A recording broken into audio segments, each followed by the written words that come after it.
Okay, let's see. Okay, I'm here too. Thank you, Luther. I apologize. I got dropped. Oh no, you're good.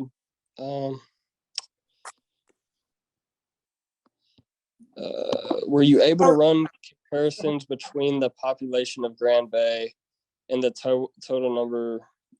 That is a good question, and that's something you would like to do. So Deborah Edwards is saying, were you able to run the comparisons between the population of Grand Bay and the total number of units available between the two facilities? I have not. That is definitely a number I'm going to run. And that's definitely something that I would do before it got under contract. And that's something you should do as well. Is the deal under contract? The deal is not under contract. Okay, can you, Luther, why don't you explain why the deal is not under contract? Okay, so the deal's not under contract yet because I was having a tough issue kind of figuring out what numbers I need to read off the deal analysis. And even, like I said, even when you get a number on the deal analysis and you bring it to an owner, they're not always going to like that number. I mean, most of them are like, hey, like, I think I have a gold mine, which, we think it's a gold mine, but it's being ran really horribly and it could be doing so much better, but they still act like it's worth so much, even though say they're in a dying community and stuff like that.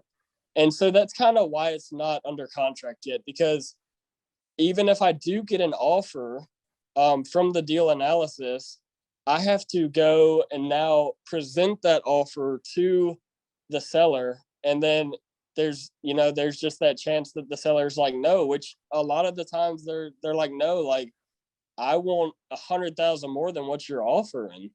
And you just can't do that because you're getting too far out of why it was a good deal in the first place.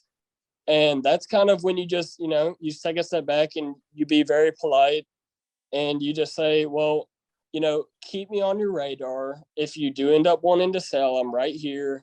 And that's just when you move on to another one. I mean, you don't let it stop you. It's really not that big of a deal.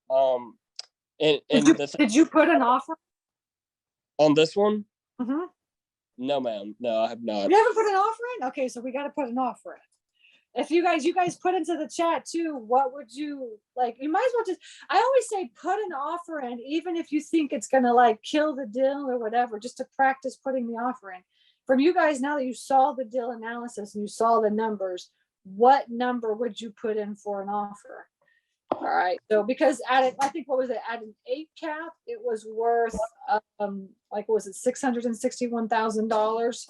At a 9 cap, I think it was like maybe 600 grand. I think at a 10 cap, it was 500 grand. I can't remember exactly what the numbers were. And unfortunately, I'm on my iPad because my laptop died, so I do not have the deal analyzer or anything like that up. But essentially what you're going to do is you're going to run an 8 cap, a 9 cap, or a 10 cap, because this is a tertiary market.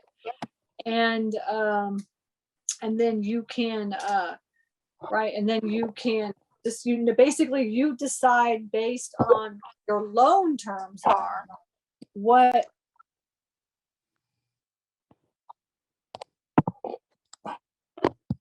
I'm sorry. The truth is it's really based on what your loan terms are going to be, what offer you're going to be put it in. Now, Luther is a little bit of a different situation because I think he wants to wholesale these.